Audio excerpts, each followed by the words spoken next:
What's up, everybody? This is Husbands Know Better. I'm Ben Husband. This is my brother Daniel Husband, our dad Daryl Husband. We're here tonight to talk some Eastern Conference, Western Conference finals, and also some MVP news from this past week. So let's dive right in. We're going to start off with the Eastern Conference, where the Knicks have faced off against the Pacers. We're 2 games in so far. The Knicks have dropped both of their home games. Pacers win in a wild game one, sending it into overtime, eking out the win. It was a huge game. Loved seeing the energy at the end, and especially after Halliburton's field goal that sent it into overtime. I loved the little nod to Reggie Miller. So I had to rep my Reggie Miller jersey here. Woohoo! Throwback. Woo woo! Yep, throwback back in the Done. day. That was a cool Who game. And then and who then got again, you that jersey, Ben? what's that? Who got you that jersey, Ben? It was a nice guy that I know, Yeah, the Celtics fan himself. yeah, but You, that's d- I okay. remember, I remember you dug on eBay hardcore for that one. You Yeah, were that like, was tough. That was a you tough. were sifting through some mud on that. Yep, yep. But That I was got great. It's one of my faves. I loved watching Reggie Miller play, and it was awesome to see him stick it out in Indiana for his entire career. And it was really cool in that game one that he happened to be the guy calling the game. Of course, I guess it made sense because, he's a lifer. But then I don't know if it's an homage or just maybe the thing that the Pacers do when they beat the Knicks now, that Halliburton threw up the Reggie Miller choke.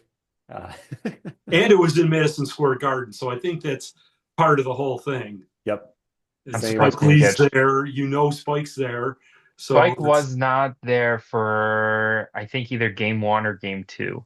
oh, Oh. Yeah, okay, he had some kind of a festival he had to be at or something like that, wow, which I thought was like, dude, forget the festival, man. You're the rabbit's foot. You should yeah, you're the legally, you number one fan. he's legally supposed to be there. Yeah, I don't know how that happened. Oh. Yeah, so crazy, crazy series, and especially in that game one, I think one of the stats that I really liked was that the teams that led by 14 points with 2 minutes and 45 seconds left or less to go in the fourth were 994 wins to zero losses prior to that Pacers win. So they were the first one to do Yep. it since they started keeping records at that level way back to like 97, 98. It's absolutely crazy. What's Yeah, the term? Like playing like their feet are on fire. yeah. That was nuts, man. I was talking with a friend of mine who's also a Celtics fan, and he goes, "How come Aaron Nesmith wasn't that when he was with us?" And Because he it's didn't like, get minutes. I mean, exactly. He didn't get the minutes, and he's making the most of his opportunity. Plus, that's a once in a lifetime thing where you're going to hit five or six threes in the fourth quarter. Go 8 of 9 altogether. Yeah, I mean, he's just not that guy who's going to be scoring at that kind of rate all the time. He just was red hot, and he got it done for him. I I still can't believe. I will say this. I heard going back to, so he came out in the 2020 draft.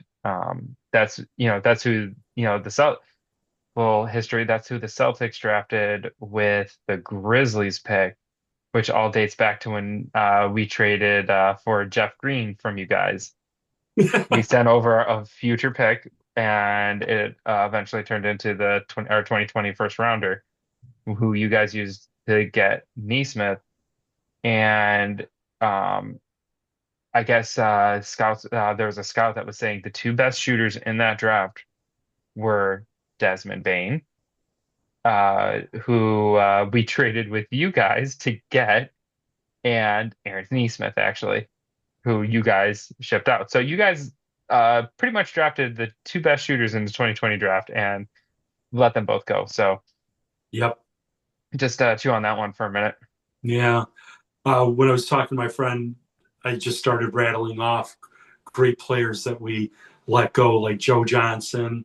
Chauncey He, Billups. he's Chauncey Billups, and it's, there's just You can't keep everybody.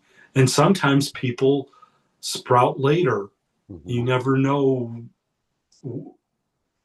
Well, I here's mean, even this season, Naismith was having a good season, but it wasn't wasn't erupting for an 8 of 9 night or anything like that. It wasn't he wasn't rocking the world. I mean, I know I know you got to take fantasy with a grain of salt, especially when you're talking just game reviews and whatnot. But I mean, for us, I mean, Neesmith he wasn't even like the a third choice for when we were doing our fantasy draft. It was Halbert and Siakam and Turner. exactly, exactly. And Nemhard again playing he above his level that he showed during the regular season. So they're getting great play out of all their guys. Um, just jumping right in a little bit with the Knicks and Pacers series. So it's funny the Pacers are have that name because they have one of the fastest paces in the NBA next to Oklahoma City.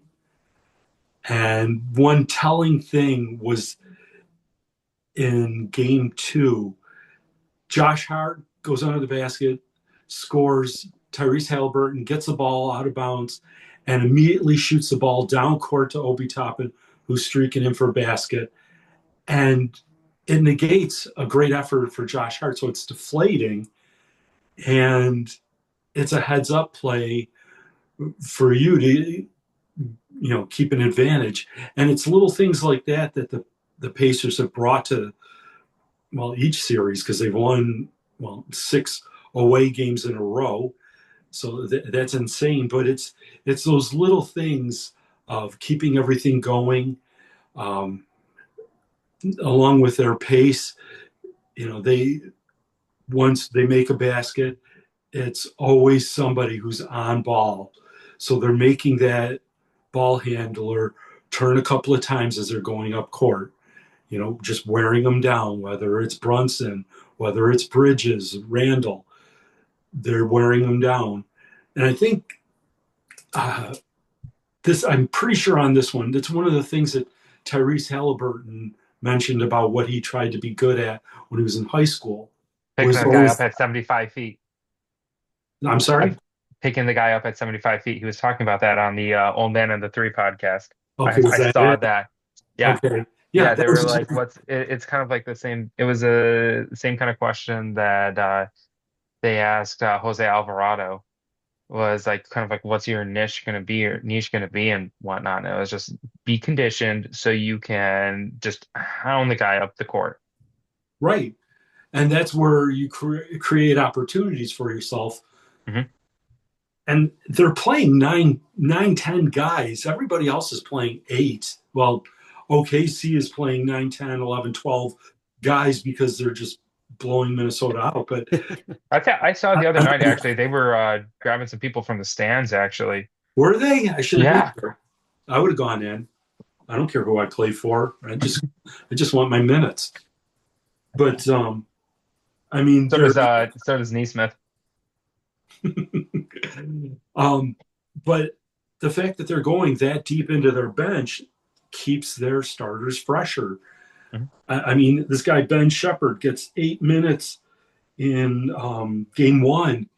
He's a plus 14 in 8 minutes. I don't know. I can't give you exactly when those minutes were, but here's the ninth or 10th guy on the bench, and he's getting minutes, giving them a spot, and a plus 14. I mean, that's perfect. That's what you. I mean, they're fresher, and then you've got the Knicks, who are the Tom Thibodeau team, who's got to play the starters 40 minutes. Everyone's got to play 40 minutes, and I mean, Brunson had to sit in game one. I mean, he's been awesome nonetheless, but you just look at all their guys are in. Josh Hart 40 plus, Mikal Bridges 40 plus, Anunoby 40 plus, And if Brunson didn't get those into foul trouble, game two, he was in 40s. So Yeah, it's like Miles McBride is leading their bench minutes with like 12 or something like that. yeah, interesting that you mentioned him because he is the only player on. Let me just get this right. Hold on. He is a plus 21 right now in those two games. Plus 21, and he's averaging 14 minutes or so a game.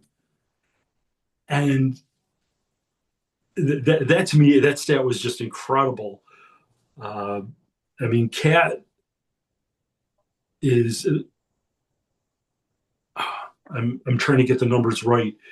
I believe Cat's a minus 11, Yeah, but Cat's not playing great in this series. I'm curious, Ted, because you made the comment about Thibodeau trying to get everybody at 40 minutes. I think some of this is just the Knicks getting out coached by the Pacers too, because the Pacers are able to go so deep, and even their bench guys are producing and keeping them in it. So I do wonder if Thibodeau is maybe hitting a bit of a glass ceiling, and Carlisle's just really having his way with him. yeah. Mitchell Robinson's playing really solid. Unfortunately, he's an offensive liability, especially at the end of the games. He can't hit free throws. I mean, his typical free throw line is like 3 for 7, 3 for 8, 4 for 8. Um, we tried to do the hack a Shack with him so we could get the ball back. Just follow him as soon as you possibly can. Get him to the free throw line. He makes one. Okay, you get the ball back. The thought is to make either two or three. And we just thought that we could, just continue to launch threes, but that's I That's a think with different Mitchell, conversation. I think with Mitchell Robinson too, he might be playing hurt at this point. He was dealing with some ankle stuff in game two, I believe. He had to go out for a few minutes, came back in, but it could just be a nagging thing for him at this point. I mean, he's always injured. So, I mean, I'm just prone to accept that he's just has some kind of ailment when he returns back from his ailment. but the Knicks are better with him No, it's defensively. true. They're way, like I said last week, he brings them up from a lower tier defensive team to a top five when So he's I on. didn't I didn't look at their stats with him on and off the court, but the Knicks' defensive rating overall through the playoffs has not been great, even though they've made it this far in the playoffs. And I think this takes into account these last two games against the Pacers. But their offensive rating is 113.5. Their defensive rating 113.2. So that's that's awfully tight. Yeah, tight. That's through the whole playoffs, Ben, or is that just against Indy? I think that's the whole playoffs. Okay. I mean, obviously that couldn't be exactly right because Indy's won by three and by what was it, 9? But oh darn, I lost my train of thought there. Um, Little thing I saw during the Knicks collapse. Um, I think it was with oh my gosh, I think it was like when there was like 11 seconds left on the clock. There was a shot at the bench, and you just see the whole starting five for the Knicks. Those you see all five of them, and they all just start chirping at Cap essentially, and they're like just going at each other, and that's you want to talk about a team that's about to lose a game. That's how you lose a game. yep, Just all start fighting with each other. totally agreed. I did hear a suggestion, and I don't know if this is the direction. This is where I was going to go with this, but with the Mitchell Robinson thing, that maybe he more fits uh, the New York style play better than Cat just because of the defense. Mhm.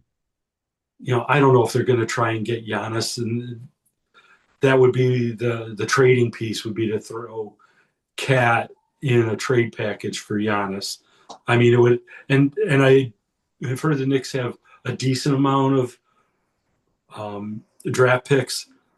I think that Milwaukee's probably going to go with whatever Houston or San Antonio has. They're looking for a total restart. I So think, yeah, I think it's I was going gonna to say I don't. Oh, sorry. be. Oh, I was just gonna say I don't think I just don't think the Knicks have the like draft capital to go do that. They spend it all on Bridges. Not saying they could formulate something, but if I'm the Bucks, I'm looking at what Houston has, Yeah, and I think you that's where know, it's going to go. but honestly, bringing it back, I know this sounds kind of harsh, and I said this in our I texted you guys this today. To be fair, I did say Knicks in six, so they still could technically bring it back.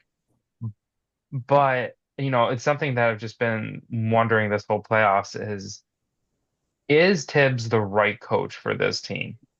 And he's got his coach of the year, but the year after that coach of the year, he was on the hot seat for a bit, and I mean, this team's been playing great. They've been punching They've above the exceeded belt. expectations. I They think have. everybody thought they were going to fold to Boston. I I thought they were going to lose to the Pistons, but they managed to pull that one out. And then, Well, let's be real here. The Celtics lost to the Celtics, so I mean that's the first that's the first thing to note. Yeah, But I mean, they definitely have been playing well, but it's you definitely wonder. I don't know. I don't know. that Because you they've look hit that at glass ceiling. yeah, It's a really good take or a good thought. they they had They they have, had they had very low injuries this year in regards except for to Mitchell Robinson, I except for don't Mitchell Robinson doesn't count. He's injured every single year, whether they have Tibbs. Well, actually, no. They had 2 years without Tibbs with he's a him. factor.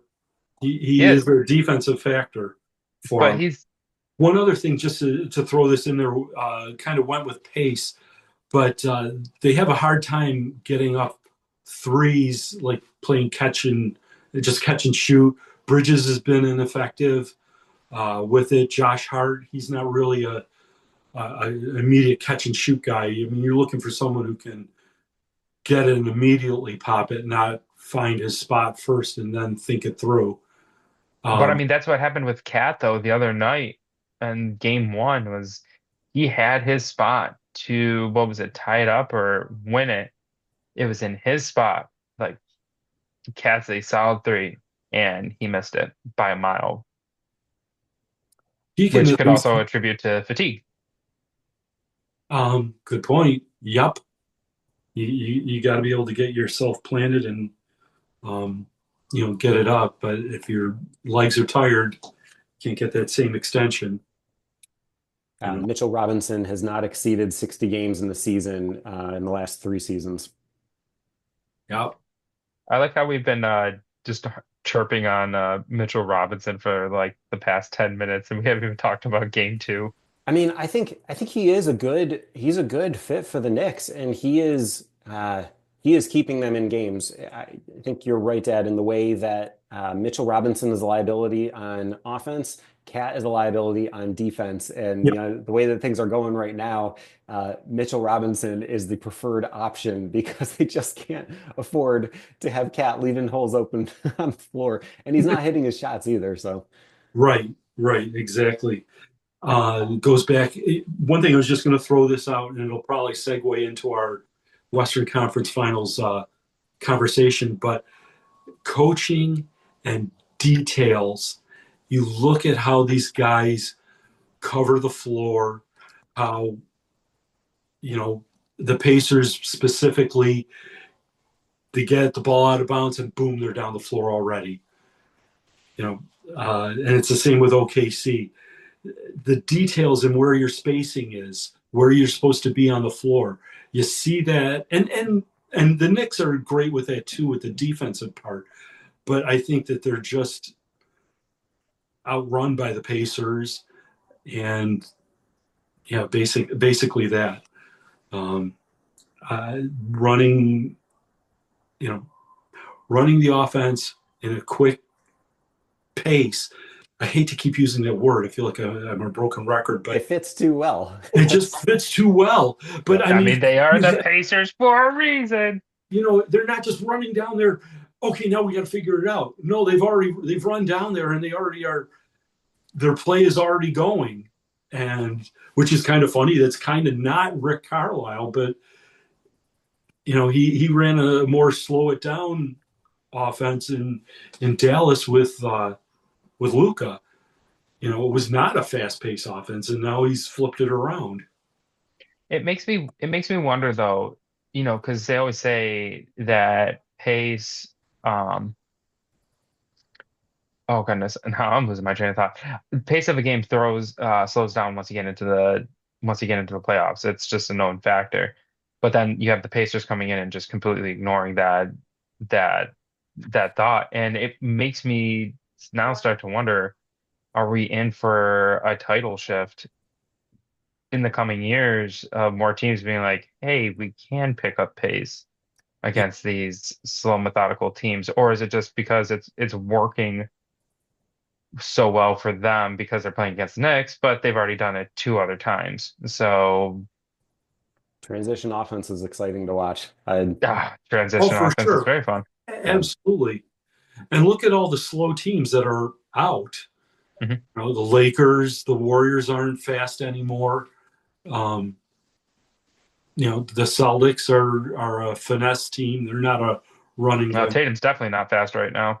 That was everybody's complaint about the Celtics is that they just wanted to like walk the ball up the court when it really would have helped them out to speed things up a little bit. And yeah, Yeah.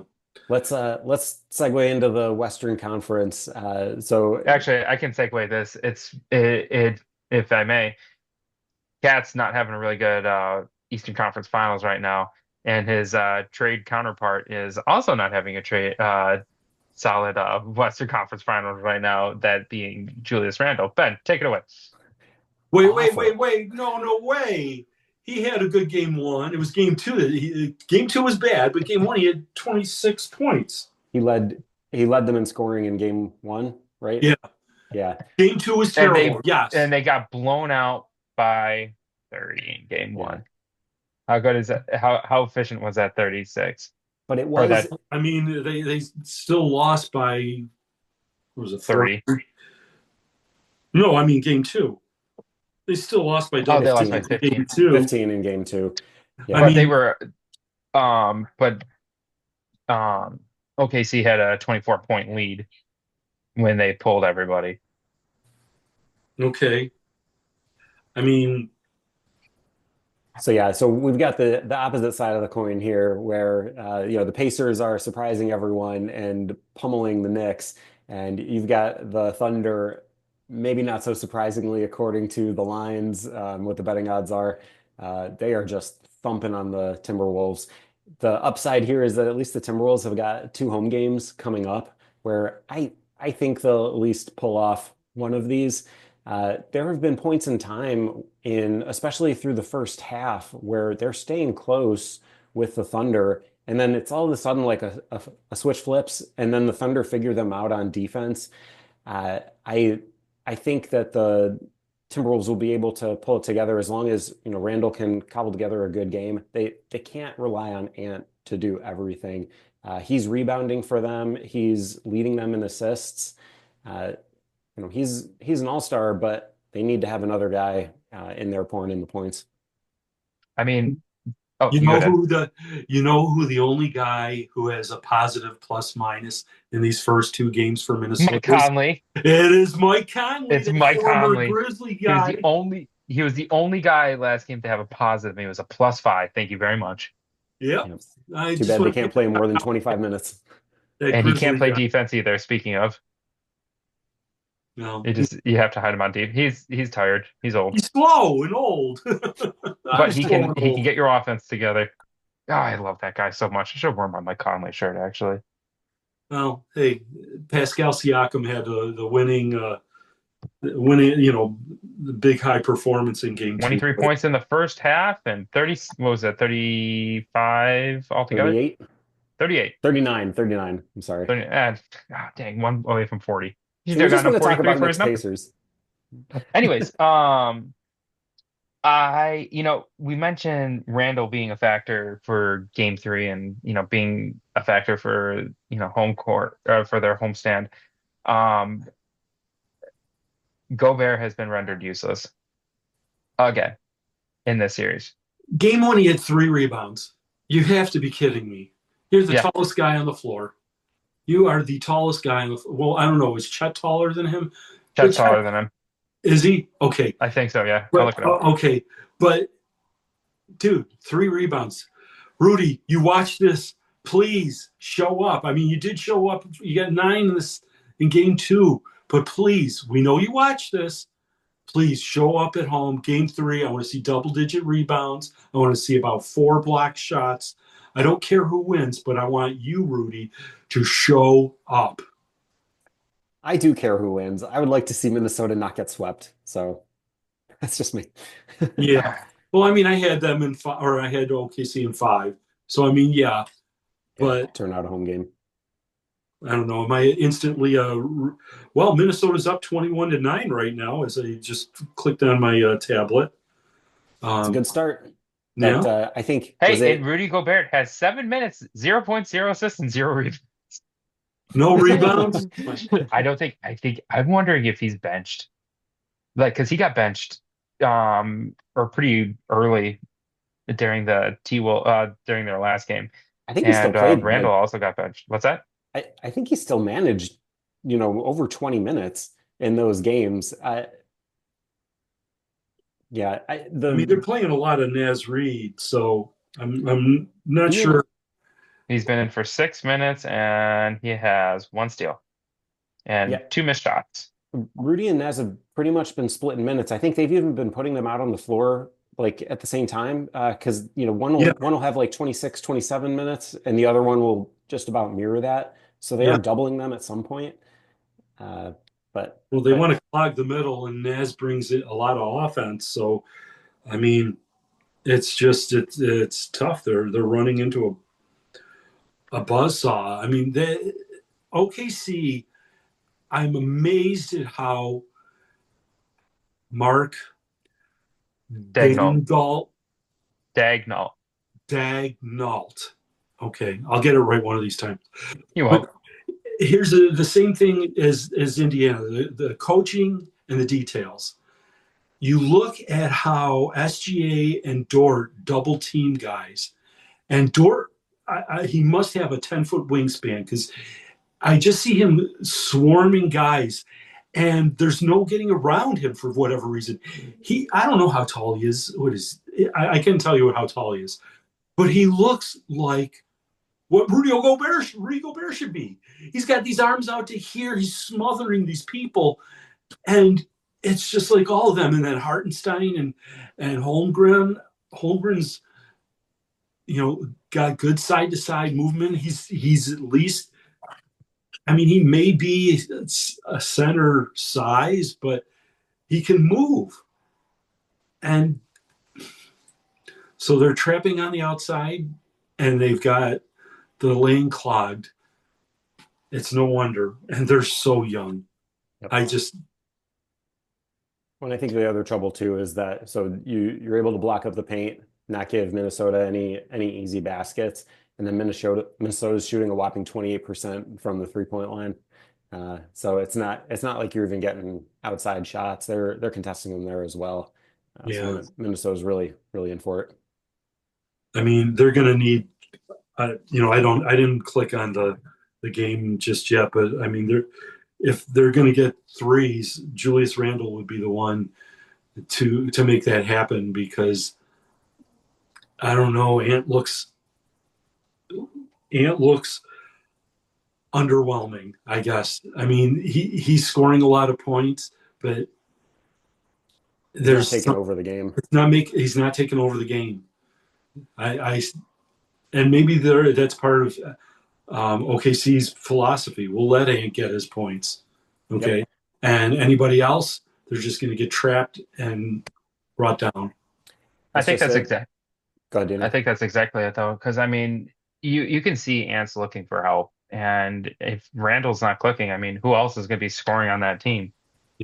I mean, you're not Mike Conley. I love him. He's not stepping up for 20. And oh my gosh, why am I blanking? By the way, Lou Dort's 6'4". Holmgren and Rudy Gobert are both 7'1". However, Gobert has 50 pounds on That Holmgren. What's Woo! that? Yeah, I mean, he's it's skinny. 258 to 207. 207 for a 7'1" guy. Holy cow. Oh my gosh.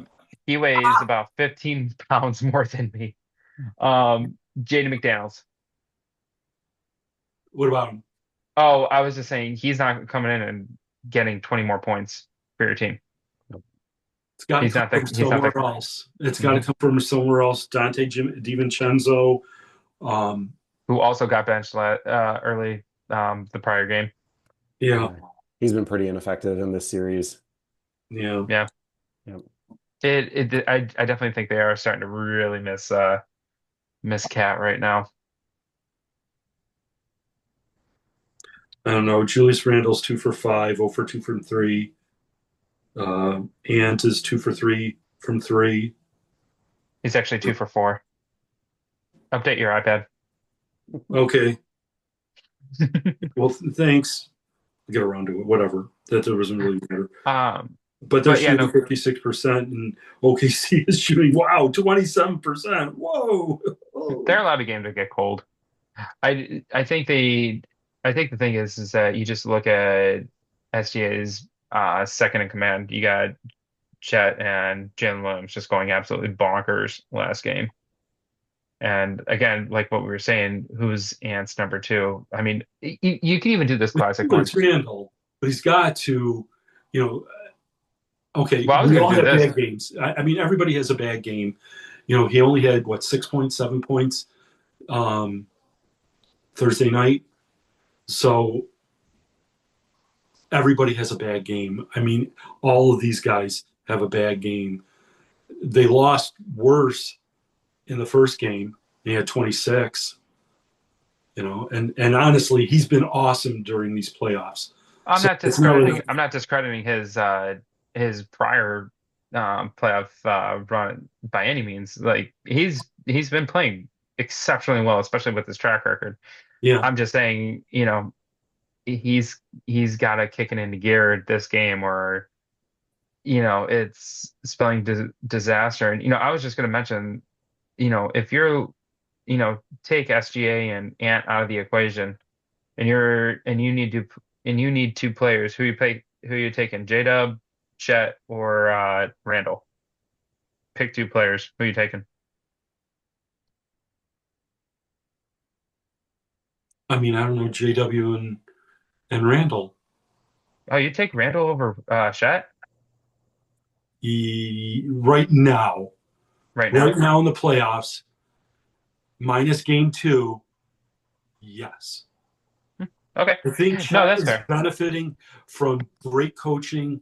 And here's another thing, going back to the coaching, the details, the defense. OKC doesn't turn the ball over that much. The two games, they had 6. Minnesota had 14. That was game two. I'm sorry. And then game one, Minnesota had 17 and OKC had 12. And that was their story throughout the year. They just don't turn the ball over much, and they cause lots of turnovers because they got, you know, Yeah, guys Jim flying Williams. everywhere. Pardon me? They got guys flying everywhere. Exactly. Yeah. Exactly. They're just super young, you It know. wasn't. It was interesting. They didn't dive into their bench that much last game. They Aaron Wiggins, who's I feel is like their sixth or seventh man, got like I think he logged like 9 minutes or something like that. It wasn't much. They didn't play much.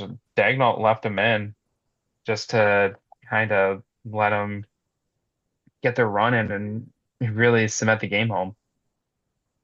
Um, Um, I mean, I, Alex Caruso played 24 minutes. I was going to say, Wallace, Caruso played 24 minutes. yeah, 20, Wallace played I 28. I was saying, so they have like a deep team, right? Deep young team. I was just mentioning that they've normally been diving deeper into their bench, but last game they really were only running with like 7 guys. You're right. Okay, That's you're right. interesting. Sorry, that's why I Okay, should have given a that's little bit more context. I got ahead of myself. yeah. Because I mean, I see what you're saying. Because the other guys really didn't have any time Mhm. there. So I see what you're saying. I was just Sorry, thinking that they I should didn't. have approached that a little bit better, but my head got a little ahead of itself. That's okay. No, I see where you're coming from, though. Yeah, they usually play their play. They usually go deeper than that. Mhm. You know, I don't know. It'll be interesting to see how it's definitely interesting to see how game three is working out because yeah, it's 30-12 right now in the first Yep. quarter with a minute left. Wow, what happened to OKC? Here's But my they thing as just a little PTSD as a Grizzlies fan. Just pray that there isn't a fast break. Ants on the fast break and Jalen Williams is coming in from behind. Just pray that that doesn't happen. yeah. Are you talking about with the one with Lou Dort and John Morant? I thought it was Jalen Williams. I think it was Lou Dort. I could be It wrong. doesn't matter. I John think it's Morant got undercut, and yeah. I John went down, and the series was pretty much already over, anyways. But that at least was going to be the one game that you guys would take home. I mean it was game three, and we were beating him by 25, and then the next game we lost a nail biter. Yeah. To be fair, we were reeling them in. No, I thought you We guys just played well. And I mean, I said it last week. I don't really think that they've been challenged. It looks like maybe tonight oh will they were. be.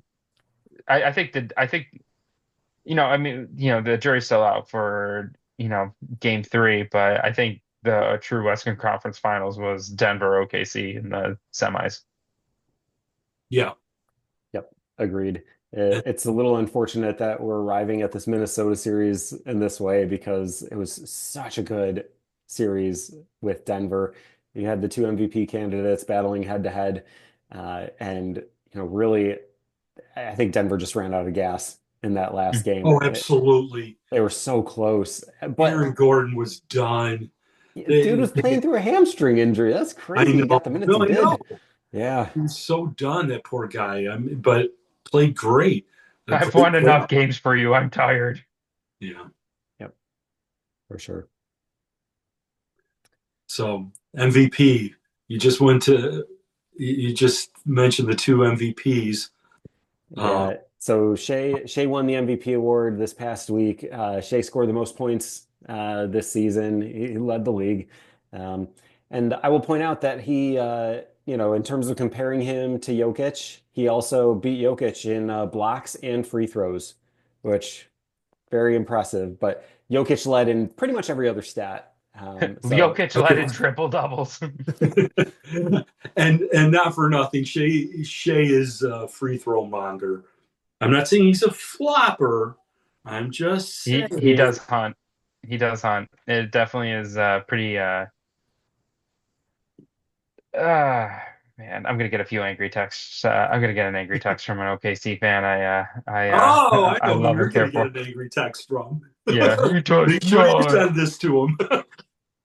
He yeah, does not. hats Uh hats off to Shea for winning. Good yeah. for him. But I really think it's unfortunate how the MVP voting goes, and also weird that they let some of the press guys vote in this. I mean Because they let it's all media members I that know, vote on it. I know, but I feel like it gets to the point of they are just picking the fresh Narrative. the fresh blood. Yeah.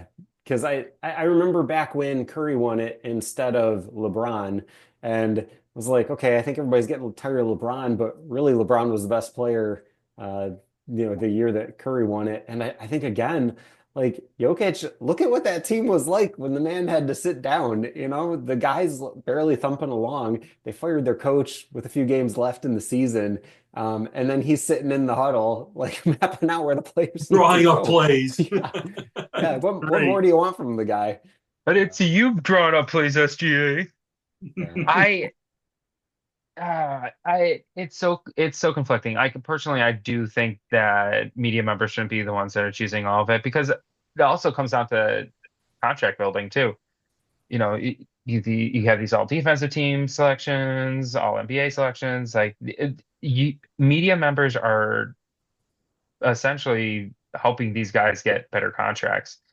And uh, it was the year that LeBron almost won unanimous MVP, but Melo got one MVP vote. And it was literally because media members said, well, I knew LeBron was going to win, so I just decided to vote for Melo. Yeah, he didn't want LeBron to get a unanimous thing. Yeah. And so he And voted for that. And so petty. Yeah. yeah. So And, petty. it's the same thing. Like, Ja would have gotten a unanimous MVP or Rookie of the Year nod as well, but there was this one knucklehead in Chicago that just thought it was Zion Yeah, after playing a minuscule amount of games. right. I'm glad that the new collective bargaining agreement makes it so they have to play 65 games because you look at this voting thing and Luka's not on here and Joel Embiid's not on here. If Joel Embiid was on there, even without this new 65 game thing, I would have thrown my laptop through the window. If Right. somebody's voting for that man, I am gonna go punch someone. But I mean, and here's the other thing is, and you're right. No one wanted to give Jokic three in a row, so um, I didn't want to they give. I gave don't want it to give. And to Embiid, and Embiid doesn't can't get past the second round. I was saying Embiid this season. His MVP season. I mean, you can make an argument for it. I've never been an Embiid guy myself personally, but the year that he won it, I could see it. Like, you could see his dominance. You could see what he was bringing to the table. I don't like the excuse of voter fatigue. That's the part there I struggle with, and Oh, that's I something totally where, agree. like, Totally that's agree. that's the part where I'm just like, okay, no. If you're tired of seeing a guy win all the time, then that's only proving his worth on the court. Yeah. I don't care about how well of a story you can write. Like, this isn't fantasy land. It's a game. Like, it's a game. So I mean, like, you are kind of, But playing who around. really is the most valuable player, Mhm. either for the league or at least for or even just for their team?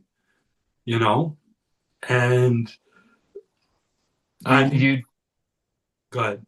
Oh, I was just gonna say, I mean, it's a classic. Take away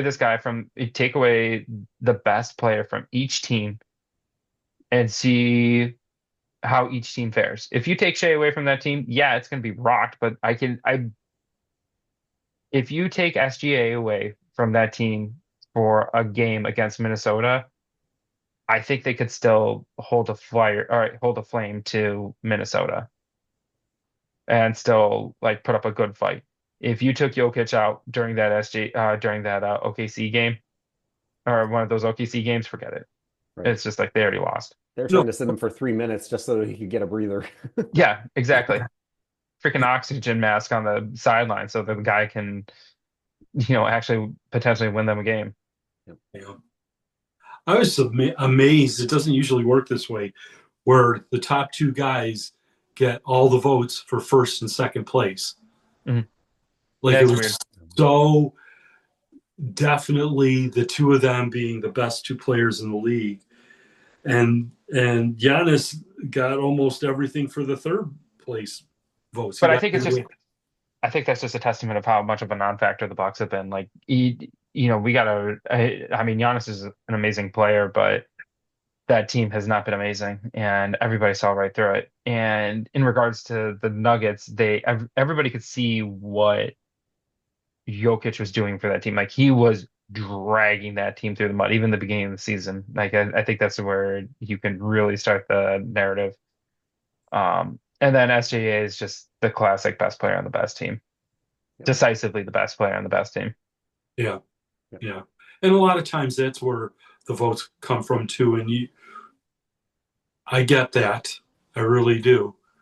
Um, Yeah, I just don't want to hear the voter fatigue.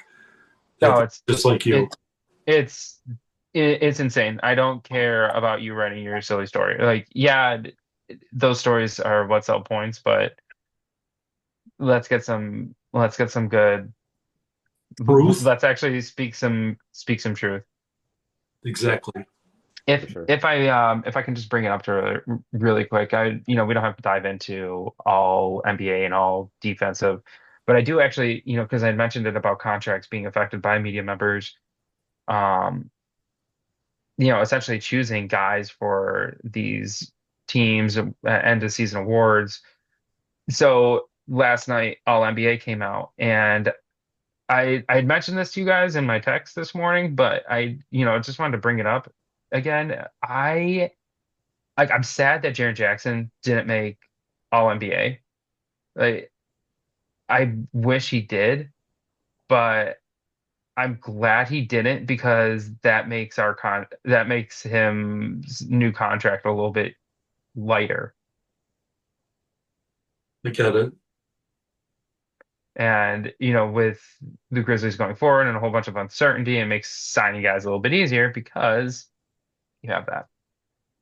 Although he did get Defensive Player of the Year, so that I know he's got to He get needed something a for that. he needed another All NBA selection. I don't think it counts for all defensive team though, because he made it all defensive second team. I don't know if it counts, but so yes, if he had it was if you get a defensive player of the year and then you get all NBA selection or another defensive player of the year award. Okay. Like if you get multiple defensive player of the year awards and not just like one. So like if Derrick Rose had just won the MVP and then didn't get anything else, I think it would have been that. I I've got to check it. I mean, I remember, when I was reading the breakdown for SGA, and now he's available. His super max would be 73 million a year. It's insane. It's just insane. What Uh, was it? What was it post lockout back in 2012? Or 20, well, it would have been 2011, the 2011 2012 season. Wasn't it like 89 million or something like that? for a 5-year contract. No, no, no, no. I meant team cap space. Oh, I think it was I, like it was no, under 100 million. it's definitely over 120 now. Oh, yeah, no, no, no. Is it like 140? I think the season's closing in on 140 this year, but just perspective, 2011 2012 season. If I remember correctly, it was like 89 million for cap space. And then now you have Shea signing, and with the potential of signing a $73 million contract, which he's probably going to sign. Yeah. You have that, and like that's pretty much like nine-tenths of the nine-tenths of the um cap space for a team. I think he can't sign it until next off season, Sure. 2026. Yeah, it is 26 when it Yeah. comes. Oh yeah, because he's the same year as Jaren. Oh, okay. But I think he could be extension eligible. Did he go in the same draft as DeAndre Ayton?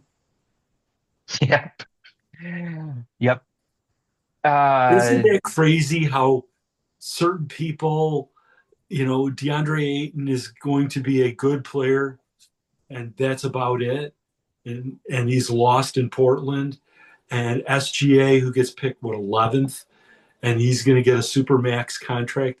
It goes to show that scouting these players is not an exact science, you know. I saw a little PTSD on Ben's face. Ben, Huh? Yeah. Who did this? PTSD, Who, like who did the Kings draft second? Oh gosh. Marvin Bagley, right? Yep. And then the Mavericks traded up for Luca. Yep. And then the Grizzlies took oh, let's see, let's work backwards. Grizzlies took Jaren, and then number 5 was Colin Sexton. Number 6 was Trey Young, and I think SJA was 9. I thought he was 11 and Trae Young That was could be a 5. lot. Trae Young was 5. Actually, Okay, he got drafted first. Dallas traded him to Atlanta. Atlanta drafted um, Luca, Luka, and because they then had the third pick. yeah. So History. there you go. Well, you thought you were going to Okay. get some talk about the MVP, and we ended up taking a trip down memory lane. There you Because have it. nobody cares about narrative. There you go. All right, everybody. This has been Husbands Know Better. Thanks for listening in, and we'll catch you next time.